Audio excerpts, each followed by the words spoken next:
An honest farmer had once an ass that had been a faithful servant to him a great many years, but was now growing old and every day more and more unfit for work. His master therefore was tired of keeping him and began to think of putting an end to him. But the ass, who saw that some mischief was in the wind, took himself slyly off, and began his journey towards the great city. For there, thought he, I may turn musician. After he had travelled a little way, he spied a dog lying by the roadside and panting as if he were tired. What makes you pant so, my friend? Said the ass. Alas, said the dog, my master was going to knock me on the head, because I am old and weak, and can no longer make myself useful to him in hunting. So I ran away. But what can I do to earn my livelihood? Hark ye, said the ass, I am going to the great city to turn musician. Suppose you go with me, and try what you can do in the same way. The dog said he was willing, and they jogged on together. They had not gone far before they saw a cat sitting in the middle of the road and making a most rueful face. Pray, my good lady, said the ass, what's the matter with you? You look quite out of spirits. Ah, me, said the cat. How can one be in good spirits when one's life is in danger? Because I am beginning to grow old, and had rather lie at my ease by the fire than run about the house after the mice. My mistress laid hold of me, and was going to drown me, and though I have been lucky enough to get away from her, I do not know what I am to live upon.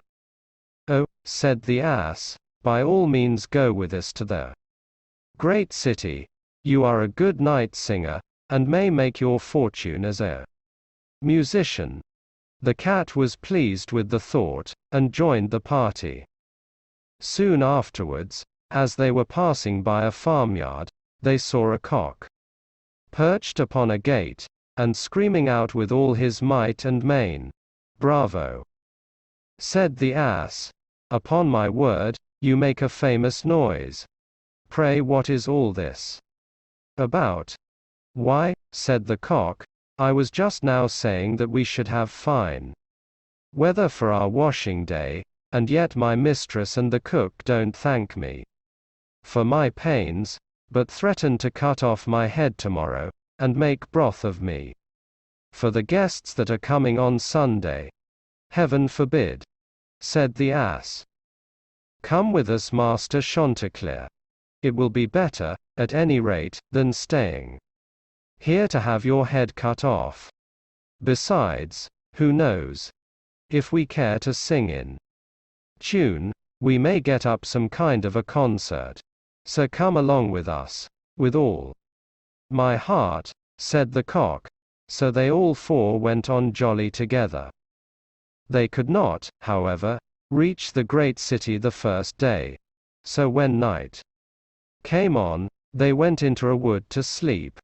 The ass and the dog laid themselves down under a great tree, and the cat climbed up into the branches, while the cock, thinking that the higher he sat the safer he should be, flew up to the very top of the tree, and then, according to his custom, before he went to sleep, looked out on all sides of him to see that everything was well. In doing this, he saw afar off something bright and shining, and calling to his companions said, There must be a house no great way off, for I see a light. If that be the case, said the ass, we had better change our quarters, for our lodging is not the best in the world. Besides, added the dog, I should not be the worse for a bone or two, or a bit of meat. So they walked off together towards the spot where Chanticleer had seen the light, and as they drew near it became larger and brighter, till they at last came close to a house in which a gang of robbers lived. The ass, being the tallest of the company, marched up to the window and peeped in. "Well, donkey," said Chanticleer, "what do you see?" "What do I see?" replied the ass. "Why, I see a table spread with all kinds of good things, and robbers sitting round it making merry. That would be a noble lodging for us," said the cock. "Yes," said the ass, "if we could only get in." So they consulted together how they should contrive to get the robbers out, and at last they hit upon a plan. The ass placed himself upright on his hind legs, with his forefeet resting against the window.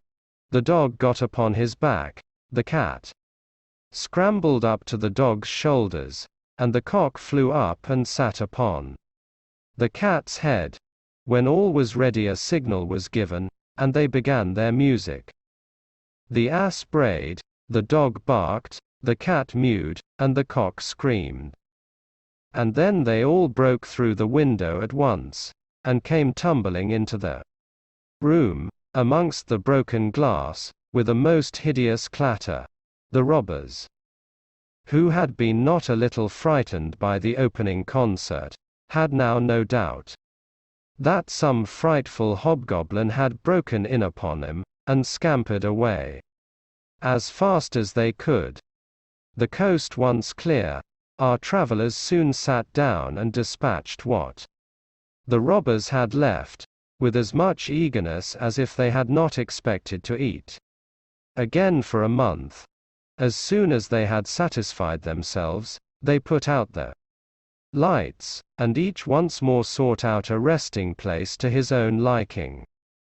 The donkey laid himself down upon a heap of straw in the yard, the dog stretched himself upon a mat behind the door, the cat rolled herself up on the hearth before the warm ashes, and the cock perched upon a beam on the top of the house, and, as they were all rather tired with their journey, they soon fell asleep.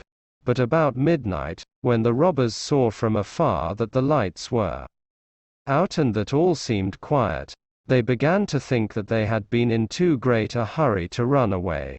And one of them, who was bolder than the rest, went to see what was going on. Finding everything still, he marched into the kitchen, and groped about till he found a match in order to light a candle, and then, espying the glittering fiery eyes of the cat, he mistook them for live coals, and held the match to them to light it.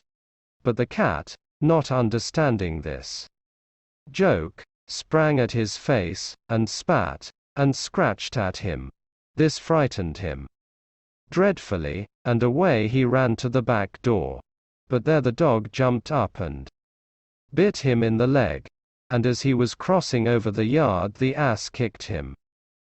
And the cock, who had been awakened by the noise, crowed with all his might.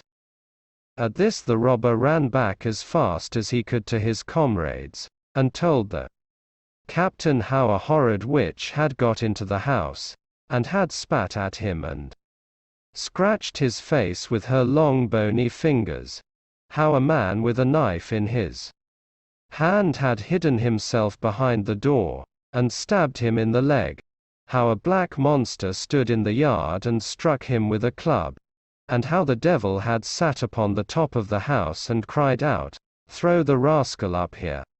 After this the robbers never dared to go back to the house. But the musicians were so pleased with their quarters that they took up their abode there. And there they are, I dare say, at this very day.